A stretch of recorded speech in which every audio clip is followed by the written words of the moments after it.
ঈদের যে ঠিক কতদিন পরে ঈদ ব্লগ নিয়ে হাজির হলাম আমি নিজেও তার হিসাব জানি না, বাট আগে থেকেই এবার ফিক্সড করে রেখেছিলাম ঈদের সময় ঘোরাফেরা, খাওয়া দাওয়া, দাওয়াত খাওয়া সমস্তটাই করব, আর বাড়ি ফিরে এসে দেন ব্লগ এডিটের কাজ করব।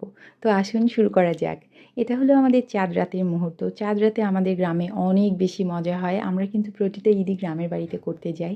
সেখানে সবাই মিলে খুব সুন্দর করে এবারে চাঁদা তুলে এরকম চাঁদ রাত সেলিব্রেশনের একটা আয়োজন করা হয়েছে। সবাই মিলে খুব সুন্দর করে সাজানো হয়েছে। একটু ঝিকঝাক আলো, চাঁদ, তারা এই সমস্ত দিয়ে। সেই পাশাপাশি বাচ্চারা এখানে তারাবাতি জ্বালাচ্ছিল, আবার পটকা ফাটানো হচ্ছিল। এক কথায় বড় ছোট মিলে সবাই খুব সুন্দর একটা মুহূর্ত কাটানো হয়েছে। এর মাঝেও একটা দুঃখ তো লুকিয়েছিলই, তা হলো চাঁদ রাতে একজন আমাদের সাথে ছিল যে কিনা ঈদের একদিন পরে আর আমাদের সাথে নেই। জীবন কতটা আনসার্টেন, তাই না? আমরা কেউই জানি না কখন তার জীবনটা জাস্ট থেমে যাবে।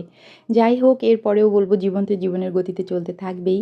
সেই দিন এখানে একটা ছোট্ট কেকেরও আয়োজন করা হয়েছিল যাতে সেলিব্রেশনের পরে সবাই মিলে কাটা যায়। ঘরে ফিরে সিজদাকে দিয়েছিলাম হাত ভর্তি মেহেন্দি, আর এটা হলো ঈদের দিন সকালের দৃশ্য। আই গেস সবার ঘরে কমনটাই চলে। আর আমরা ঈদের যে কোনো একটা ড্রেস, সেটা হতে পারে প্রথম, দ্বিতীয় বা লাস্ট, একদম ম্যাচিং ম্যাচিং করে পরি। ম্যাচিং ম্যাচিং করে পরে আমরা সবাই খুব সুন্দর একটি ফটো সেশন করেছি। এরপর রান্নাবান্না, ঈদের দিনের খাওয়া দাওয়া, আমার মনে হয় এটাও প্রায় সবার ঘরেই সেম।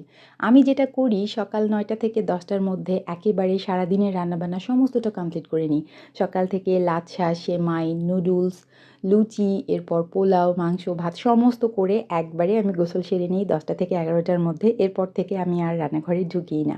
সেদিন আকাশটা একটু খারাপ খারাপ করেছিল, যার জন্য দুপুরে খাওয়া দাওয়ার পর আমার শ্বশুরবাড়ির খুব কাছাকাছি একটা এটা একটা হেরিটেজ প্লেস বলা যায়, এখানে গিয়েছিলাম ঘুরতে। প্রথমে ইচ্ছা ছিল পাহাড়পুর বৌদ্ধবিহারে যাওয়ার, সেটাও আমার শ্বশুরবাড়ি থেকে অনেকটাই কাছে হয়, কিন্তু আকাশ খারাপ বলে কাছাকাছির এটাতেই গিয়েছি। এটাও একটা বিহার, এটার নাম হলো হলুদ বিহার। এটা যদি খোঁড়া হয়, আই গেস এখানেও পাহাড়পুর বিহারের বৌদ্ধবিহারের মতো বড় না হলেও ছোটোখাটো একটা হেরিটেজ প্লেস এখানেও বেরিয়ে যাবে। এরপর আমরা সবাই মিলে একটু আইসক্রিম পার্টি করছিলাম। দীর্ঘ 1 মাস পর আমরা আমাদের ফেভারিট আইসক্রিমটা খাচ্ছি। আমার আর সাজিদের অনেক ফেভারিট এই ডিসকন আইসক্রিমটা।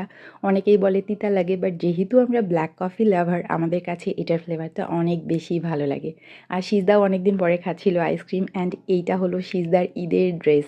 সেদিন এতটা আকাশ খারাপ ছিল, তাই আমরা সবাই পরিনি, আমি আর কি আমার ঈদের মেইন ড্রেস পরিনি, যাতে করে মাখামাখি না হয়ে যায়, সেকেন্ড ডের জন্য রেখে দিয়েছি।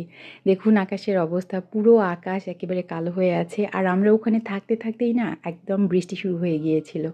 আল্লাহ ভরসা যে একটা ছাতা আমাদের সাথে ছিল, নিয়ে গিয়েছিলাম। পরে ছাতা মাথায় ঘরে ফিরে ভাবলাম ঠান্ডা ঠান্ডা আবহাওয়া, বৃষ্টি হচ্ছে, ব্ল্যাক কফি খেতে খেতে একটু মুভি দেখি। কী মুভি দেখবো এটা সিলেক্ট করতে করতেই চলে গেল কারেন্ট, অ্যান্ড সারাটা রাতই কারেন্ট ছিল না।